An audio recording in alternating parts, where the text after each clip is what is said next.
Ladies and gentlemen, welcome back to the D-Gas Podcast. It's Bkr, the Bkr Man, and I'm here with... HK 2 cups. HK 2 cups? 2 cups. Oh, gross! 2 cups. 2 chains? 2 chains, 2 cups. We just wrapped up part 1, and we are back with part 2.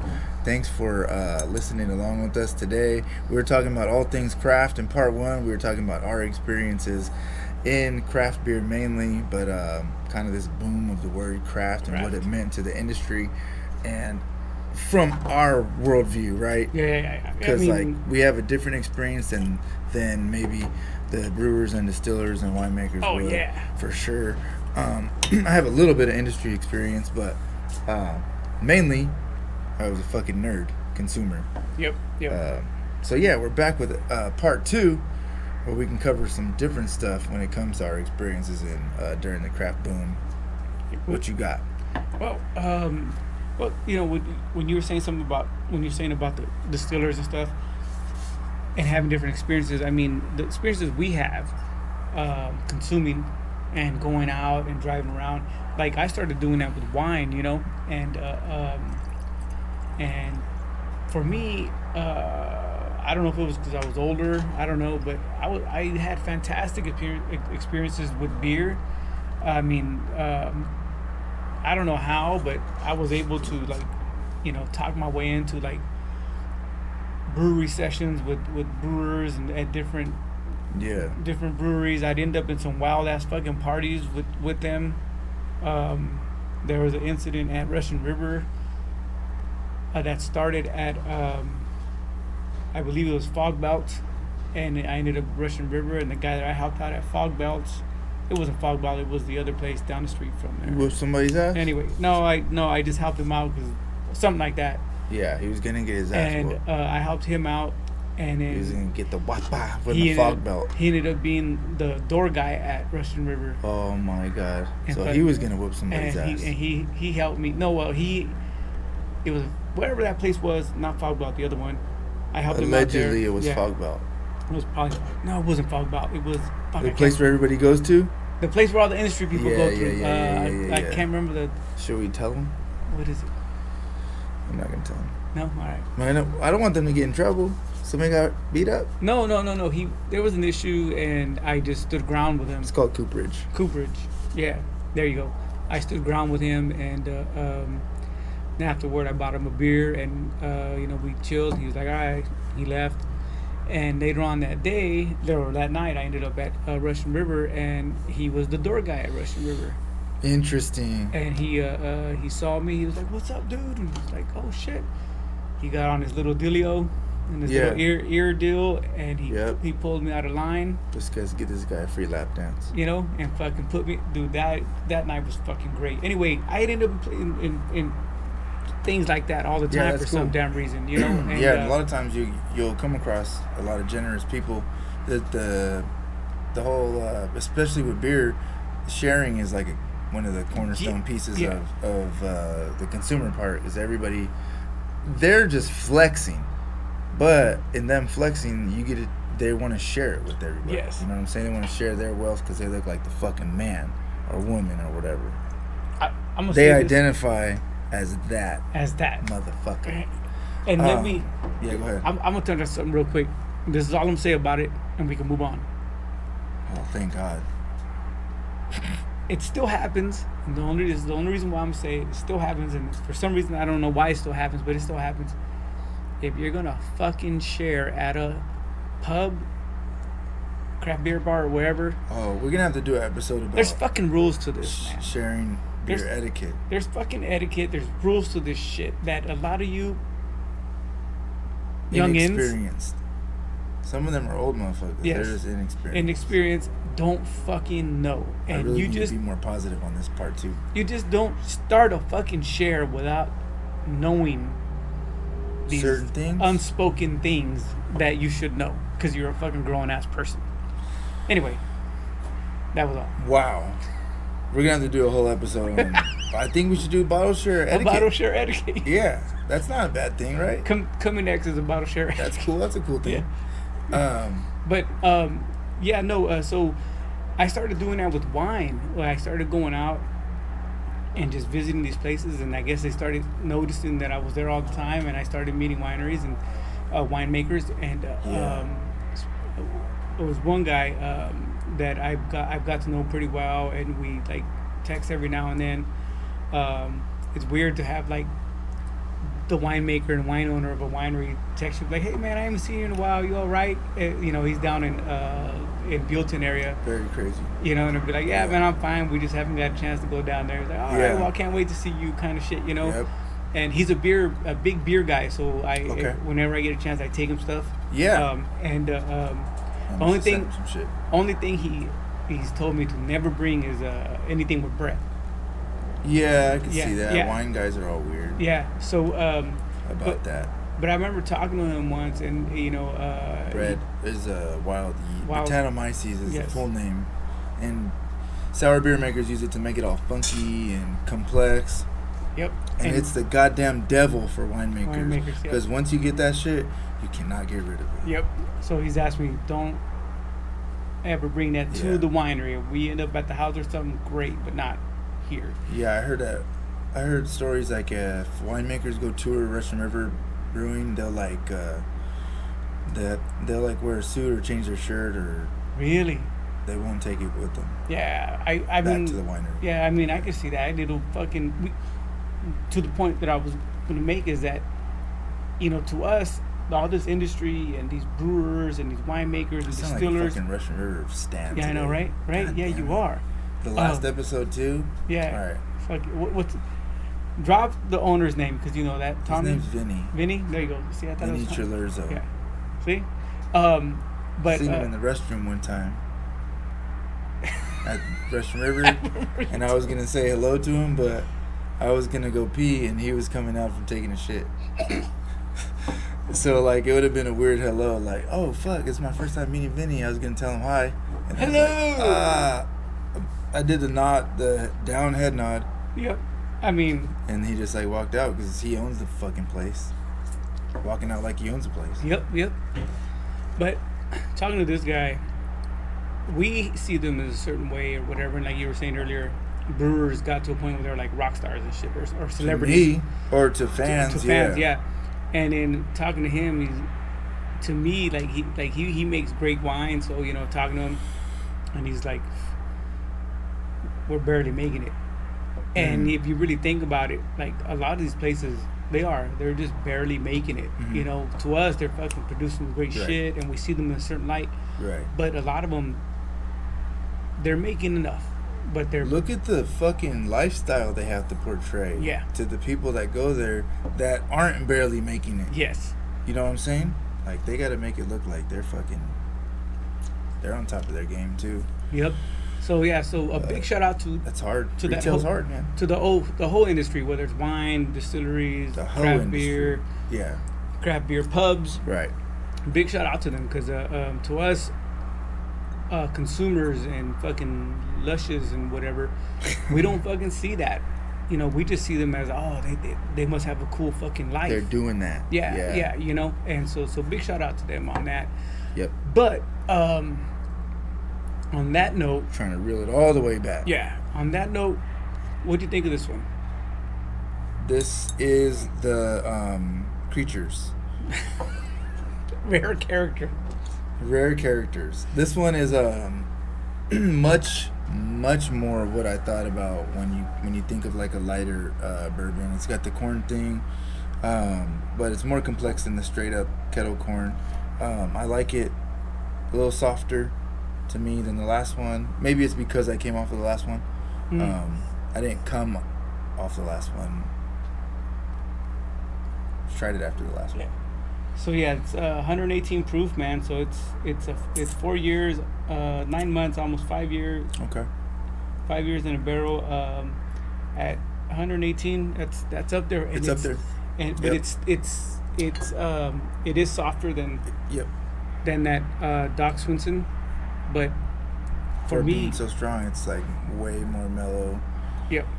On the alcohol side. To me, it's very drinkable for being so strong. Oh yeah. It's all the flavors are there. A lot of sweetness, a lot of vanilla. with a ton of spice to me. Yep. I feel like this would even make. I would probably wouldn't do it, but it would make a great cocktail. I feel. I did make a Sazerac with it. Yeah, it's probably great. Yeah. Oh no, yeah, because that heat, that spice, just kind of in the Sazerac you add a little bit of simple syrup, or I use agave. Okay. As a sweetener, and that just kind of ramps up the Latin flair. Yep. Just it ramps up the sweetness, and it's fucking fantastic. Yeah, so it was. Yeah, so this is really great. good, man. Yeah. I could definitely have a glass of it. Pour of that and sit with it for a while. You pour it and chill, and that's, dude, as you can see, I fucking love that. And for me, I'm a drinker. I'm not a storer or fucking. Not a collector like that. I'm not a collector. I am. It's not a good thing. Yeah, I mean, I guess being a drinker is not a good thing because I fucking drink these things, I go through bottles like crazy. I don't fucking drink that much, but I go through them. But so like crazy, but not that much. Not that much, but I go through a whole bunch of bottles. Wine, beer. Right. Check my blue bin. Yeah. Don't check me, check my blue bin. Check the box around the corner, right? That's for Chef Dre. If Chef Dre's listening to this, hey, don't check me, check my blue bin. Check. Huh? Why? What's that? The blue bin? The recycle bin? Yeah. Because Larry June always says, he says, don't check me, check the air quality. Or don't check me, check my bank account. Check my blue bin. Yeah. Fucking Larry June. See, here we go again with this. Yeah. Now I got to listen to him. Yeah. I've been saying that for like a month. Numbers. So, let's take this back. Yeah. So when you got into craft, that was about the time when you started getting into the kitchen. And right after I started getting into what you talking about wine made me think about that. My girlfriend at the time, which is now my wife, wasn't into beer. She didn't like it, but she was having her own little renaissance with wine. So at this point in time, I was probably about to go to culinary school. I was the starving artist of the two of us. She graduated college, got to me it was a great job. So I would kind of just tag along with the things she was doing. So she got into wine. So she's like, hey, we're going to go wine tasting. And I'm like, cool. And I would go, and at the time, wine tasting wasn't very expensive. Or we would go and get like what we did a few times was a weekend pass. Have you ever tried those? Just different places have them, but in Sonoma we were going, and they would have like a winter, they called it Winter Wine Land. Stupid, huh? But like, I mean, I was still like in between kind of not being in a band but still being in a band, and kind of thinking about starting culinary school in this little pocket. We started getting into wine, and I was, starting to get into beer too. We would go and do a bunch of tastings, so I got to learn how to taste things better by talking to these dudes that ran these wineries, or literally sommeliers like you're talking about. And they just kick you free game like crazy, and if your ears are open, people kick you free game all the goddamn time. Hopefully we can with this podcast a little bit.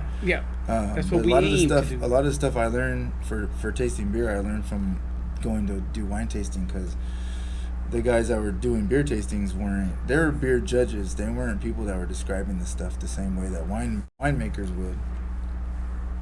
Anyways, that's around the same time I started getting into deciding what the fuck I was gonna do, because I was doing music and then didn't kind of work out. I'm like 24, and I decided that I needed to probably think of something. So I went to culinary school. Did that. worked in a few kitchens, but I always had my eye on fine dining. All the chefs that I went to school with, were like that taught me, were like, you need to get out of Fresno. Like, you have to get the fuck out of here. Like, you're too good. There's nothing here that you could be doing. But I always wanted to do my own thing. I never wanted to go learn, which is stupid. That's 25-year-old me. Yeah. Thinking like, you just taught me everything I need to know. I can go get cookbooks and I can go online. I can learn every fucking thing I need to know. There's no fucking way I'm gonna go listen to any of these fools telling me what to do. I was thinking about Fresno. Yeah. Obviously, the guys out of town was a different story, but I wasn't thinking that big. Yeah. We're in the hood. We outside. Anyways, yeah, that's how I got into. This is kind of like all culminated at the same time, where I'm already have a basic knowledge in craft beer, learning a lot more about wine, and then starting culinary school. It's like this weave. And then at the same time, I'm not doing music, so I'm able to shift my focus fully on learning this kind of stuff, and I just fucking literally abandoned all the music shit altogether. And I wasn't even listening to new music at the time. I was just listening to studying old music, blues, jazz artists, and it was a weird thing. All my focus went towards learning about this shit. Yep. Yeah. So that's how I got into this craft era, personally. All right. So, when you said you weren't listening to any like new shit, you were just like into what, fucking oldies and fucking jazz? Yeah. So I just went heavy. At that point, I was like, man, I could download anything. And my whole life, I consisted so much of top 40, dance music, oldies, Spanish hits, country hits, because that's what I grew up with to DJ. That's what made money. And then immediately hip hop, heavier New York sound hip hop that I went through, and then started it with the South and in high school. But all this other shit, when I started meeting people in high school that listened to rock music, I was like, what the fuck is all that?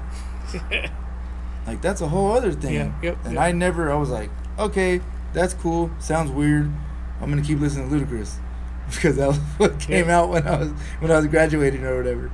And then but later on, I was like, you know what, there's a whole fucking thing out there. There's a whole land of opportunity. And I was just like, you know what, fuck all this music shit. I started listening to like B.B. King, a lot of Miles Davis, what was I doing? Thelonious Monk, just old jazz and blues. Buddy Guy. That's all I listened to for years. Wow, fuck. Wow. So there's a whole pocket. People will talk to me about hip hop now that I'm doing hip hop again, and I have no fucking idea. Like, completely removed from 2010 to 2015. I was just in there. The hip hop era does not exist to me. I was just in Spoke talking to someone. I forget who it was because I was drinking, and we were talking about music, and he said something about hip hop, and I was like, "Whoa, look, I know the way I look." Yeah, but you have a different thing. I don't listen to hip hop like that. Like, I listen to hip hop. Mm-hmm. I like hip hop. And you obviously grew up listening to it. Yeah. Early on. Early on, yeah. But also, like, I've been a metalhead since like third grade.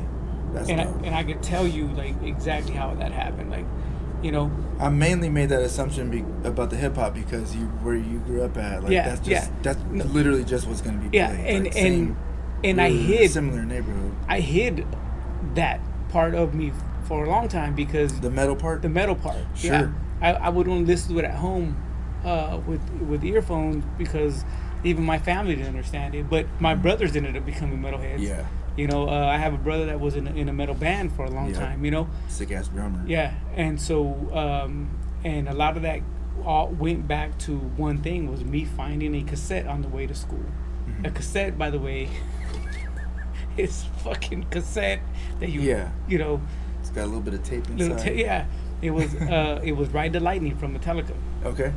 And I was like in the second or third grade. I Dope. found it, didn't know what it was. Yeah, pop it in there. Went home, popped it in. I was like, You liked it? What the fuck was this? That's and cool. then. Or did you not like it? No, I fucking loved it.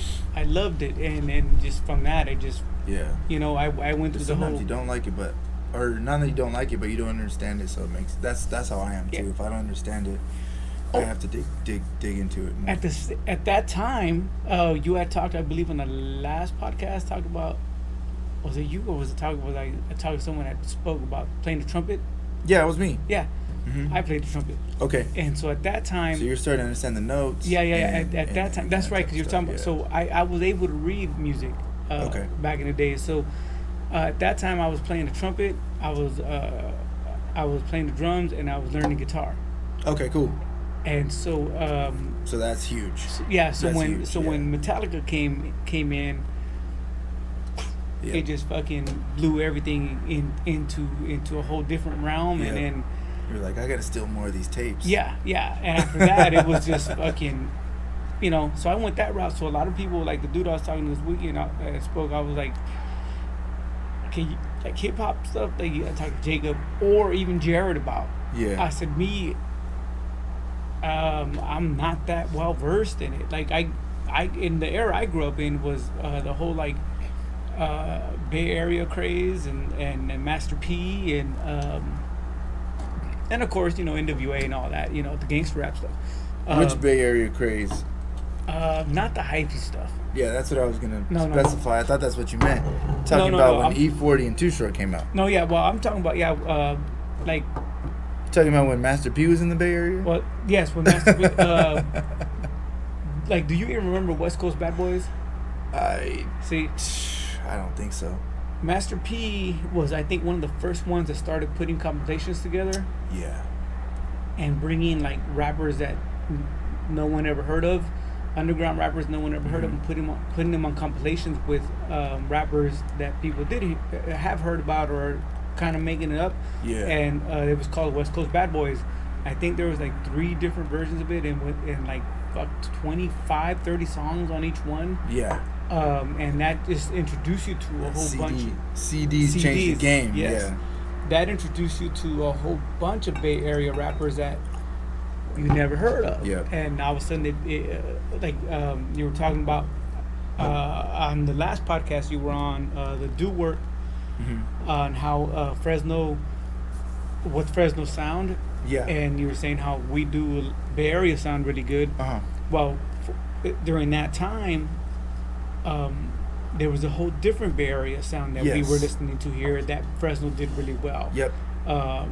And I remember just feeling like Fresno was trying to be like the Bay Area back then. Right. You know what I'm saying? And it really hasn't changed much. It's still They did it again with Mac Dre yeah. and everything, which is And it's even- great to latch on to a movement like that. But Even Mac Yeah. Dre was out back then. He just wasn't Right. He doing the wasn't stuff that Mac Dre. Mac Dre. He was a Right. different Mac Dre. And back in those days, there was a lot of like the beef stuff, because I remember like Mac Dre had beef with E40. This was years ago. Yeah. And then the whole Sibo, the whole Sacramento rap hit. Yep. So that was when I, but throughout that whole time, I'm listening to this stuff, but going home and fucking Yeah, you got the Metallica tape. yeah, and I got Right. I got fucking Norwegian metal playing, Right. fucking but I hid that from my friends, because Yeah. it's just Well, the cool thing about that, and I was thinking about this too, with the type of music that I usually like gravitate towards, it just gives you the same feeling. You know what I'm saying? It gives you the same. yeah. The aggression might be, the way that they're speaking is different, but it gives you the same It gives- shit that you liked about Yeah. that. It gives you the same shit that you liked about that. What I like, my wife don't understand. No matter what you're looking for. Yeah, she don't understand like the music, And for me, I'm always metal. Like, that, yeah, and I'm always like, look, it sounds aggressive, but them being aggressive is allowing me to feel that through them without being aggressive. So it's taking whatever I may be fucking going through, and it's not making me more aggressive. It's allowing me to release it through the music, by listening to it. Because in her head, she's just like, "Fuck this! You're gonna end up killing somebody." I'm like, No, it doesn't work like that. It doesn't. Yeah, it's allowing me to not kill somebody. You know. Or if I'm fucking tired and I want to get excited, that'll get me a little bit more excited. It's not gonna make me a fucking crazy. No, it totally isn't. It just you know, and hip hop. There's certain hip hop artists, certain songs, that do the same for me. Same thing, you know, completely fucking different. Yeah, you know, but it's the same. And so it's like when I tell her, like, it's the same thing when you listen to a cumbia you love and you feel that fucking energy, or you feel like that happiness, or you feel that like weight lifted off. Talking about that, it's the same thing. You could easily go with like that. All of that shit's kind of sound the same. Yes. The cumbia shit. Yes. But they're gonna hit different for you. Yes. And I think a lot of it is like memory, you know, fucking whatever you were going through at the time or whatnot, you know. So what do you think of that? Different. Creamier. Creamy, fruity. Fruitier on the nose for sure. Creamier on the palate. Very, very sharp alcohol. A lot more cereal type flavors on this though. Oh yeah. Like cream of wheat. It has a malto meal. Tastes like malto meal. Yeah. Well, it's wheated. It's your boy. Yeah. Oh my God. It's wheated. When am I gonna win an award for this shit? Check this out. This cool thing about this bottle is show, or the kids, if the camera's on, you gotta show. Bottle 001. That is fucking tight. Yep. Yeah. So this is a California bourbon whiskey. Where Spirit Works from? is in Sebastopol. Oh, okay, cool. Yep. Speaking of that area earlier. Speaking of the area, yeah. So what I like about what's going on with this movement is, for the most part, any bourbon or whiskey or whatever has come from Kentucky, Indiana. Yeah. I believe there's a big thing called MGP, where a lot of the whiskey bourbon producers get their juice from, and they're based in Indiana. Most bourbon is in Kentucky, Tennessee, and so Tennessee. Yeah, it's a good one. Yeah, I can't remember the fucking name. I haven't had it. Arrested Development. Yeah. So that's that sample that says Tennessee. It's Prince. One of the only times Prince let his voice get sampled on a record. Is it? Yeah. Now I'm gonna have to go back and listen to it. Yeah, Prince, that's fucking awesome. Tennessee. He cleared it. That's awesome. But yeah, no. So now, just like with beer, you're getting a lot of bourbon being produced everywhere, and one of the places people. How does that work? Are they allowed to call it bourbon if it's in the United States? It doesn't just have to be Tennessee, right? It just has to be in Kentucky. the United States. I think bourbon's Kentucky. Yeah, you're right. Tennessee's on the brain. I want to say yes, because this one's called whiskey. So it has to be in that area. Fuck, I don't know. There's certain rules about it, though. Yeah, there's. It's got to be corn. Oh, it can't be called. It's got wheat in it, so it can't be called bourbon. Anyways, bourbon. Yeah, there you go. No matter what. It's a weeded whiskey. Yeah. Weeded. Anyway, so now we're starting to get producers in California, or distillers in California, and we're still behind, but we're gonna eventually catch up and start producing some really let's talk big balls, boss talk right here. I mean, we're gonna catch up, bro. Start wiping you out. The first barrel. No, but come on. Great things can be done anywhere from different people. Yeah, for sure.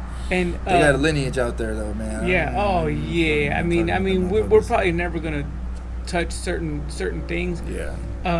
But a lot of the stuff that's supposed to be fucking great and fantastic from the area don't leave the area because they're producing such small batches that we're not ever going to see them unless you go like there. We talked about craft beer. You got to go there. Yes. And that's going to be a great experience for you to have. Yes. This whole like fucking hunting and all of that, like it's cool and all, but fucking go there. Don't go there. Don't order. Live life. Yes. Yeah. I mean, you're in California, like the beer stuff.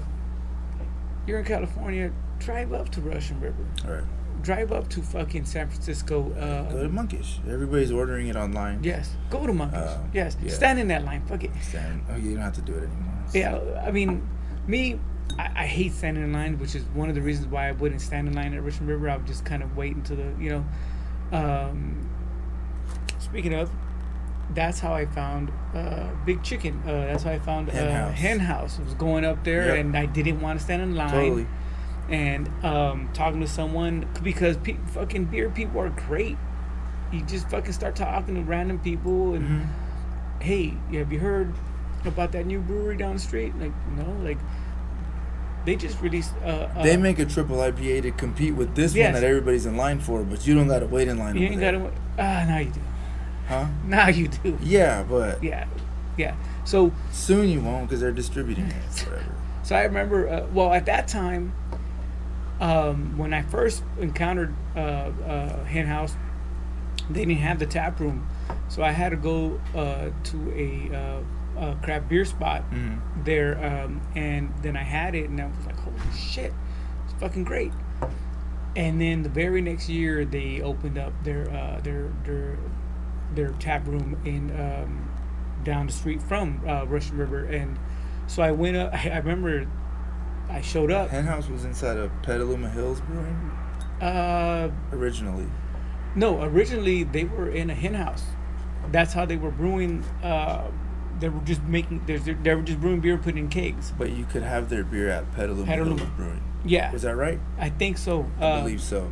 Now they own the saison there. Now they own Petaluma. They own Petaluma Hills. Oh, they own the building. Oh, okay, cool. Yeah, that's where their second. That's right across the street from Lagunitas. Lagunitas, yeah, that's where their second location is now. That's where I had Hen House the first time. Okay. The pepper saison. The pepper saison, which was fucking a pretty good saison. Yeah. The very first year they opened up their tap room and released the Big Chicken, I showed up at 2 p.m. exactly, fucking expecting the line, and I show up there, and there's nobody fucking there. That's fucking tight. There's nobody. I mean, fucking good there. for you. Yeah. Sucks for them, but good for you. And I walked in, I opened the door, and the brewer, the dude that's on their videos now, he's the brewer owner. Fucking, he popped his head up from behind the counter. He was like, "Can I help you?" I was like, "Are you open?" He goes, "Yeah." "Can I help you?" Yeah. "Yeah, I'm here for Big Chicken." He was like, "Yeah, come on." Sit down. It was me and him for like 2 hours, just bullshitting, talking. That's fucking tight. And I think he was the first person to tell me. Because I asked him. I was the dummy who asked him, why do they call it a double and not a triple or an imperial? Because it was like 10.5. Okay. I said, why is it a double and not a triple? Yeah, what did he say? And he said, because we're brewers and we love beer, and there is no such thing as a triple or an imperial. Everything over 8% is a double. Damn. And I was like, for real? He was like, yes. It's all marketing. It's all marketing. He said it's all about how you want to market. You want to say your beer is a triple and you want to call it an imperial. It's just the way of marketing. We're true to what we craft, and it's a double. It's a double. Wow. And so I was like, oh, I thought stupid. But he but it was like you said earlier. They're willing to fucking school you. They're willing to give you info. They're willing. Yeah. So I sat there and I picked his brain about a lot of shit, and found out that his favorite beer to brew and drink is a saison, which is why they always used to have like 6 saisons on tap, always. And now, you know, they still have one or two, but you guys start making money at some point. Yeah, because you know, people are there for the Russian River. They're not going to want to drink what you have. They're going to want to IPAs no matter where you're at. Yeah, and so they started. Then they got into like Santia Darius got into hazy beers, and they're not really hazy beers. They're just unfiltered, really good fucking IPAs. Killing it. Yeah. It's just like this weekend we were at Santia Darius, and they had a hazy beer, which my wife loves, and I bought it for her, and she was like, "Yeah, it's a really good hazy." And I was like, "So, look at it." They don't clarify Let me their tell beers. you about double They're IPAs. unfiltered. Yeah. Anyway, so I sat there with that dude for a fucking long time before That's fucking cool. one or two people popped their heads in. They're like, "You have any of that big chicken left?" Yeah, we have plenty. And it wasn't. We got a lot. It wasn't until like 5:30 when like people started showing up. Yeah, after work type of Yeah, shit. and by then I was already fucking drunk, being there too long, talking to the That's dude, tight. and he's just giving me samples after samples after samples. Try this, try this, try this. Yep. Never charged me for them. Wow. You know, and he was pouring like when I mean samples, I mean he was pouring good. You know. Yeah, those things mean a lot. Yeah, and those are the experiences I had in the beginning. Getting into craft beer and stuff like that, and you know, and I've been fortunate enough to have that at many different breweries. I remember getting fucking shit faced with the owner or brewer of Central Coast. Oh damn! And he invited me over. Central Coast Brewing. Yeah, it was on New Year's. He invited me over the next San Luis day. Obispo. Yeah, right. Yeah, he invited me the next day to go help him brew. And we were fucked up. He was like, "Yeah, come on tomorrow. I'm brewing a beer. Come, you know, you come help me or hang out, whatever." And I thought, one, we're not gonna wake up. Yeah. Two, he's not gonna remember. Right. Woke up. I went in, and as soon as I walked in, he called me by my name. He was like, "Juan, you made it. Damn. Come in." That's fucking cool. Fucking, I hung out with him the whole day. Yeah. Fucking drank all day again. He didn't charge me. Not that, you know, I didn't want to pay or I was expecting it. I would have, but he would not let me pay for anything. So that was cool. That's hella cool. So yeah, no, you know, those experiences are from going out and fucking seeing the world and, you know, living the craft shit. Yes. Yeah, that's dope, man. I know you were gonna ask me about food at some point, but so I'm gonna get after this balcony. Yeah. It's been calling my name. So yeah, no. When you got out of culinary and you went to jazz, yeah, big time, and blues, a lot of blues. What was it that you were like?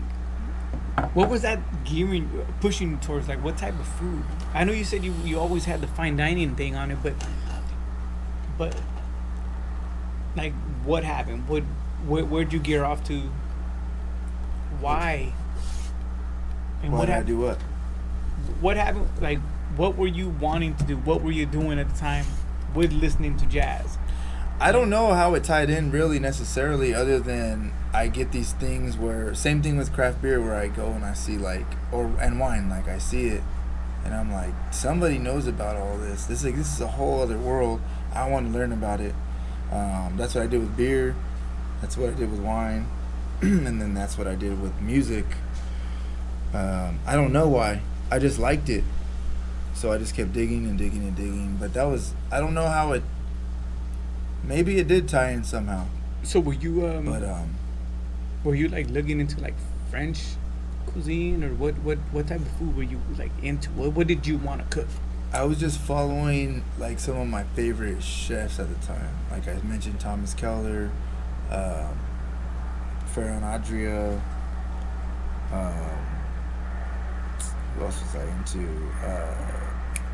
The dude from Millennia. Damn, I can't remember his name. Just all these guys that were like cutting edge. Wiley Dufresne, from this restaurant that's closed now called WD-50. Just fucking dudes that were at the top of their goddamn game, doing crazy shit and not really caring. The dude from the Fat Duck. You ever heard of Fat Duck? No. It's in England. It was like best restaurant of the year for a couple years in a row. Anyways, I was just looking at these guys. Like, I always do that. I do it with music too. Like I look at those guys and I'm trying to be like that. So everybody else doesn't really matter. I'm just trying to be like that good. So when did you start? So that kept me crafty, right? Yeah. Because I'm always trying to be as good as those dudes. Yeah. Even if I'm making food at in my fucking little kitchen, that me starving artist, me going to culinary school, and my girlfriend that has what now is like not that great of a job, but at the time I thought it was a great job, could do. Yeah. In our 1-bedroom apartment. So when did you get into rock? Because the first time so the first time I heard this guy perform, his band got back together for one night and they played at Strummers. Yes. Pack that bitch back out. Yeah, I still have footage of that somewhere. Do you? Yeah, that's cool. I have footage of that somewhere, and I have footage of you guys doing. We were actually better at that point because we had practiced from the time we dropped our first one, which was really raw, to the time that show happened. We were trying to get really good at what we did, but we just never did another album. Yeah. So that'd be cool to see. Yeah, no, I have that. I have some footage, and I have footage of you guys doing one of my favorite Deftones songs, Shove It. Yep. Yeah. So I was like, oh shit, and I remember asking you after that, like, man, was Deftones a big influence for you? You were like, no. Yeah, not at the time. Yeah. Not at that time. Yeah. Yeah, but since. No, I got into it. I got into it in phases. So early on, like I told you, at the end of high school, so I started recording at my pad in high school at my parents' house. I had some recording equipment that I was able to use. I met some dudes in a band, which ended up being some of my best friends to this day. That was my first like real taste of what it took to do a band, like to hear it. And then they showed me some music here and there. That's the first time I heard like rock music, whatever was current at the time. Stone Temple Pilots, maybe Weezer, shit they were listening to. Alice in I don't Chains. know what else. Probably it would have been a little bit after that though. Okay. But yeah, so I saw that live, so that got me into somewhat. And then right after that, I actually started learning how to play guitar, and I had another band in between high school and when I started the hip hop record label. So in that tiny pocket, I actually was in a band that I sang for that I hardly ever talk about. So the dudes that were in that high school band, a couple of those guys were in that band, and your littlest brother was in that band. Really? Yeah. We did like a few gigs and recorded a couple songs. Okay. And then he played drums, and then I went and did the hip hop shit. So that was like way back. Okay. So then that would have been there. Went back into hip hop, did the business side of it. Then decided like this sucks. I'm not even getting to do my music, and I'm running these businesses. I'm gonna get into back into the band thing more realistically. So over that time, I started listening to a little bit of things. That's basically it. And then as I kept going, I listened more and more. So I learned as I did it. All right. Made me feel, so I kind of felt like an outcast in that world. In the rock world. Yeah. Okay. I mean, aren't all But rock artists outcasts? I don't know how they feel, You know? but I like doing it. You know, because that energy is different. That's why you gravitate towards. I have to tone back the energy a lot to do hip hop performances. Yeah, because I do remember, like, I'll see if I can find that that footage, and you were going off. And there's times like I had this conversation with Nam. They invited me to go catch Wu-Tang when Wu-Tang was in in the Bay, and I was like, nah, I'm good. And they were like, why? And I said, well, to be honest with you, like I can't stand hip hop shows, live hip hop shows, because the energy is there for me. Yeah. And he was like, oh, so what are you saying about Jay? And I was like, I wasn't talking about him. I said, he's fucking energetic. Yeah. Like, his shows are hype. Yep. But a lot of hip hop shows I've been to, when, like, especially when I was younger, and you listen to Too Short and you want to go fucking see Too Short, and you go to Too Short and it's like, fuck, that was the worst fucking show ever. Damn.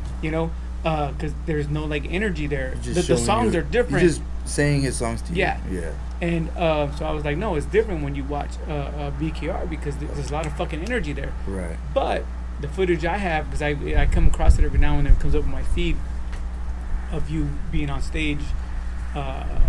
It's really energetic and it's different when you have that point you have a band, so you have a supporting cast, which ends up being a whole different thing. So I don't have that with the hip hop yet. Like, I think the best example of that is Busta Rhymes and Spliff Star. Like, they're finishing each other's sentences. They're both in your face the whole time. Yeah. You know what I mean? Yeah. Those guys are fucking tight. All right. And that's what I had with the band, because like we knew where each other was gonna be at. Everybody knew how to fill out the stage, and go fucking bananas. Yep. So you still cook, just at home. Speaking of bananas. Mm-hmm. Like the last episode, we talked about how you cook some fucking fantastic and you feel great about, and your kids just shit on it. Yeah. Yep. Favorite thing to cook? Oh. Okay. As you're thinking that, also think about favorite fucking food you had at a brewery. At a brewery? Oh, fuck. Best experience with food at a brewery. I'm gonna tell you right now, mine was Avery. Okay. The restaurant's fucking great. Oh, man. Fucking Avery. I can't really think of any good restaurant brewery experiences, to be honest with you. Okay, what's your favorite thing to cook? I always default to Italian food. I like making homemade pasta. Yep. Regional Italian stuff is great. So that's usually what I'll say, because I think that's like if somebody was like, man, I'm gonna sit down right here and watch you show me what you can do, that would be immediately what I could drum up. I could get anything out of your fridge. We could go shop, whatever you want to do, and I can make you something out of that homemade pasta from scratch, the noodles and everything. That's what I've been doing for the last year. Without a recipe. Yeah, I've been doing that for the last year. Fucking, I haven't bought pasta in ever since, I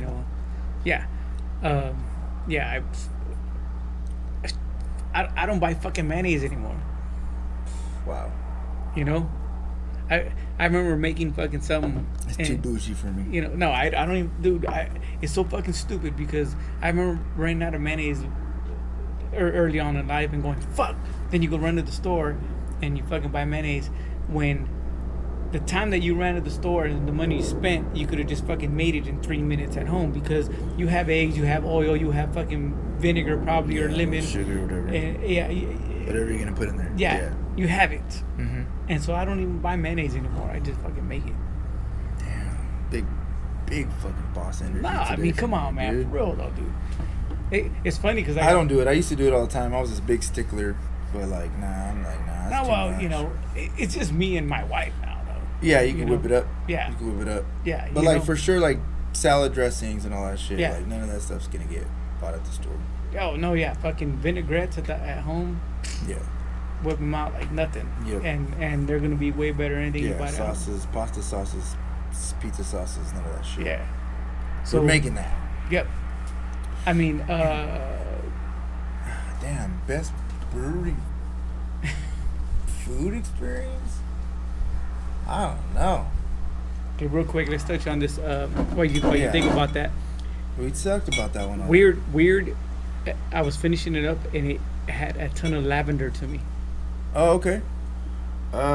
Anyway, I didn't catch it. Balcones, big dog. We made it to our last one. Shit, took 2 episodes. God damn it. This is a big boy right here. Yeah. So, as we're talking about like info and shit like that. If you're listening, brewers and winemakers and whatever. I was at a winery in Sonoma. Recently? No, this was a few years back. And so this was about 6 years ago. And so we're going through them, right? Going through the whites, and racist. And at that time, fuck, it could have been a little longer than that because I still wasn't caring for the whites, and and so I asked the lady. I said, "Can I get some water?" Karen, you were in Karen yeah. for the whites. Yeah. I was in. I got it. I asked the lady. I said, "Hey, can I get some water?" She said, "Hey, yeah." Karen." She said, "Sure." She brought the water and she poured it on your back. And she said, "What are you gonna do?" Because she saw me grab a glass. Oh no. And I said, "I'm gonna rinse it out."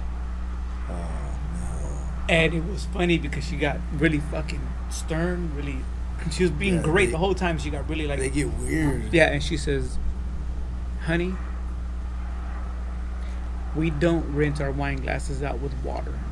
We rinse them out with more wine." That's the French rinse, baby. That's the French rinse. I adopted it for Spokeezy. And I was like, "Fuck yeah, dude!" Yep. Like, yeah. Ever since then, yeah. Yep. Yeah. I mean, even if you got to fucking do the little swirl and toss it, yes, you do that, and then you continue. If I'm gonna pour you a sample at Spokes and you say use the same glass, you're getting the fucking rinse. Yep. The new beer's going in there. I'm gonna dump it out, and you're getting the new beer. Yep. Yep. The French rinse, baby. Is that what it's called, the French rinse? That's what I heard somebody call it a long time ago, so I just called it that. Oh man, she got real serious. Like, no, we don't rinse out with water. We rinse out with more wine. Yeah. And she did it. It's she weird tossed how the wine, fucking weird they get sometimes, though. Yeah. And then she went back to being hella cool. Yeah. I remember we did a tasting, and it always stuck with me because we did a tasting. I learned my lesson, but she was like, we were talking, and she was asking me how I felt about whatever wine we were at. And this lady, she was actually the winemaker, and we were doing a tasting. And then I said something about how over time this is gonna be good because the tannins will fade over time. And she says tannins don't fade, they soften. And I was like, damn, fool. All right. I was like, you know what? That's a fucking way better way to say it. Yep. But she was serious though. She was like, I fucked up, and she was correcting me. Yep. And like you said, if you're open, your ears are open, you're gonna catch this fucking game. Info. You're gonna catch this game. So now you catch me in a circle with wine people. Watch what happens. Yep. Yeah. And no, and then you're good. And you're good. Yeah, you're good. It's one of the reasons why I could go down to Santa Ynez and they remember me because I'll You're go the back only in. cholo there. First of all. Fuck. No. Yeah. I actually met some fool in long dickies and Cortezes there. I've actually met some fucking Lou Diamond Phillips from fucking actual Lou Diamond Stand in the lip. No, he just looks like him, fucking a Pendleton and everything. I was like, and we just kind of gravitated to each other and hung out the whole night. But turns out he actually owned a winery in Santa Barbara. So he was. I was like, poser. I was like, yeah, yeah. Anyway, but funny when I text you the idea for this, I told you, man, this fucking show's gonna run 3 hours. Yeah. And when we took our little break, our little hiatus there, and before we came back, we were like, let's just try and keep it under 40 minutes. Right. Here this we is are. Longer. Yeah. I mean, I think we could continue, but for the sake of our listeners. Yeah. Yeah. So what'd you think of that balcones? I think it's fucking beefy. I love the sweetness on the nose, that kind of burnt sugar. Yes. It has a savory, earthy onion quality about it on the palate. Maybe I am just liking the blue label. Read but that. I fucking like this one maybe the best. Micro blend of cask, beloved roasted blue corn whiskey, ex Balcones. It's your blue corn, just in a different cask. Oh, 225 liter casks, American oak. Yeah. Right, supercharged. So it's the blue corn that Bkr was talking about that he really loved. My jam. It's just charred and just in a different barrel. And it's barrel strength maybe or something like that. Yep. Yeah, I believe I did read that somewhere. So yeah, so it's the one you liked is just dope, amped up. Dig it. Yeah. So I like the balcones. I don't even know if I'm saying that shit right. I'm calling it balcones. Balcones. I'm not gonna tag them in case I fucked up. Yeah, I mean. So, yeah. Sum it all up. We basically just wanted to tell you how we met. That's what you were doing? That's basically what we were doing. That is what you're doing. That's a long way around That's a long way around it. Yeah. Yeah, that's basically what happened is that we met. All that shit happened, and then we met at the cafe. And we both like stuff, the same shit. See, but now it's more of like, I really fucking love this, so I know you're gonna hate it. Mm-hmm. That's basically what happens now. Yep. Yeah. But yeah, no, craft. I mean, what it was is it brought people together, communities, Spokeezy Public House. It brought a lot of people together. Yeah, people with similar interests. Yeah, and you know, when I first went to Spoke, I was that odd person. I felt the odd person in a place where I didn't belong, that sat in a corner by himself, and got brought into the scene of the public house by from the craft and the people. Yeah, and that's what craft was. Craft later on became a big juggernaut with like everyone trying to get in to make money. Yeah. And along with the bourbon and the wine and the food, and I kind of feel it's a buzzword now. Yeah, I kind of feel to me it might be headed back towards a community and where people are actually like caring about what they're doing. I hope so. I've been saying it for before most of this expansion happened, before the bust of the boom. I was saying these breweries got to stop expanding. They got to start serving their communities and just sell to your people. Stop trying to grow and please everybody. There's no fucking way it's gonna happen. Yep. And all the people that did that are no longer with us. R.I.P. Yep. So hopefully everybody gets back to their roots. Just do something you think is dope to serve your fucking community. And I've said this a few times. I think we talked about this. Is the people that are gonna keep going and making it are the people that are gonna do what they love, make fucking good shit, and be with their community.